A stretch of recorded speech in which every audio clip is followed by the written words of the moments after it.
In the last presentation, we completed r's complement. In this lecture, we will learn r minus 1's complement. For every number system, we have two types of complement. First one is r's complement,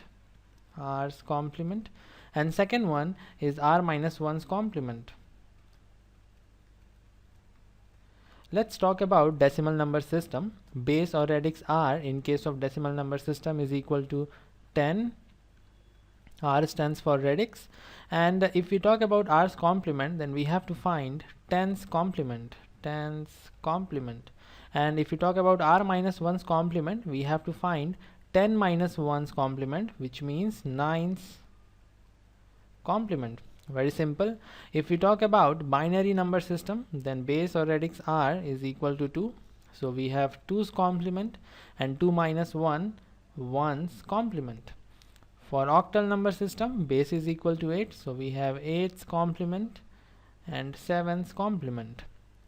For hexadecimal number system, base is equal to 16, so we have 16's complement, 15's complement, and we write 15 as f, so we have f's complement. We already know how to calculate r's complement. In this lecture, we will learn r minus 1's complement. In the last presentation, whatever we have learned, we are not going to use to calculate r's complement. We will use r minus 1's complement to calculate r's complement. So this presentation is all about calculating r's complement again by using r minus 1's complement. So what are the steps involved? The first step is to find r minus 1's complement, and the second step is to find r's complement using r minus 1's complement. So let's start with it. If you remember the last presentation, r's complement was given by r raised to power small n minus n. This was the expression for r's complement, and r minus 1's complement is given by r raised to power small n minus capital N minus 1. So you have to subtract 1 from the r's complement. I can write this as r's complement, so we have r minus 1's complement equals to r's complement minus 1. If I add 1 on the both side, I will have r minus 1's complement plus 1 equals to r's complement. This result is very important, the most important result in this presentation. Once we have r minus 1's complement, we can add 1 in it and we will have r's complement. Now you might be thinking why we are calculating r's complement by using r minus 1's complement, because in last presentation we saw there is borrow operations involved in r's complement, but in case of r minus 1's complement, no borrow operation is involved. So let me write this down. In r minus 1's complement, no borrow operation is involved. In r's complement, borrow operation is involved, and we want to avoid borrow operations because it will reduce our circuit, and also we have result in lesser time. So let's try to find out r minus 1's complement. Let's take one example for it.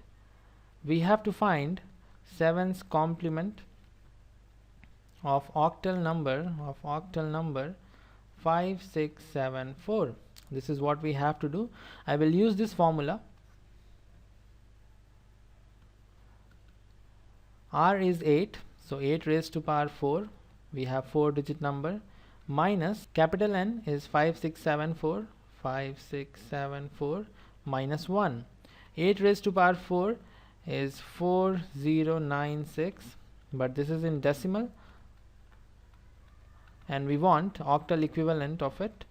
So we will convert this decimal number to octal, and you will have 10000 in octal minus 5674 minus 1.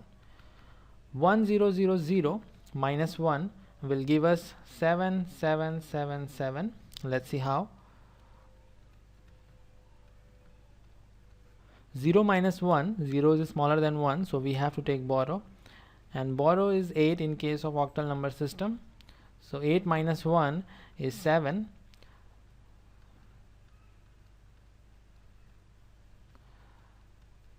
So we have 7777 as the result, and now we have to subtract 5674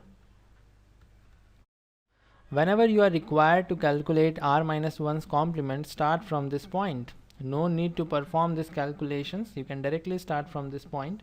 In question it is already given you have to find 7's complement, and the total number of digits in the number is 4. So you have to take 4 times 7 and simply subtract 564 from it. And you can clearly see, as it is octal number system, 7 is the largest number, and when you subtract 5674 from it, no borrow is involved. 7 minus 4 is 3, 7 minus 7 is 0, 7 minus 6 is 1, 7 minus 5 is 2.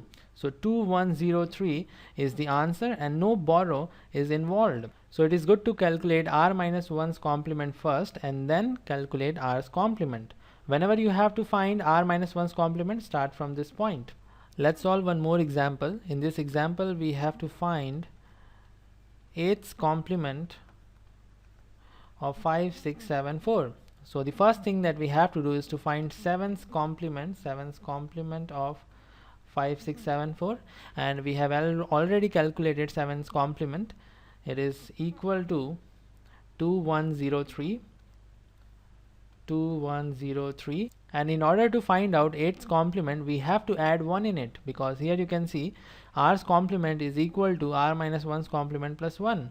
So I will add 1 in the result. 3 plus 1 is 4, 0, 1, 2. So this is 8's complement and this is 7's complement. Now we will move to last example of this presentation. We have to calculate 1's complement of 1101. You can use this formula, but I have already told you we are not going to perform these calculations. I will directly write 1111 because I have 4-bit binary number, and I will subtract 1101 from it. 1 minus 1 is 0, 1 minus 0 is 1, 1 minus 1 is 0, 1 minus 1 is 0. So this is what we have, and now I want to calculate 2's complement of the same number. So I will add 1 in this and the result will be 1100. So this is the answer.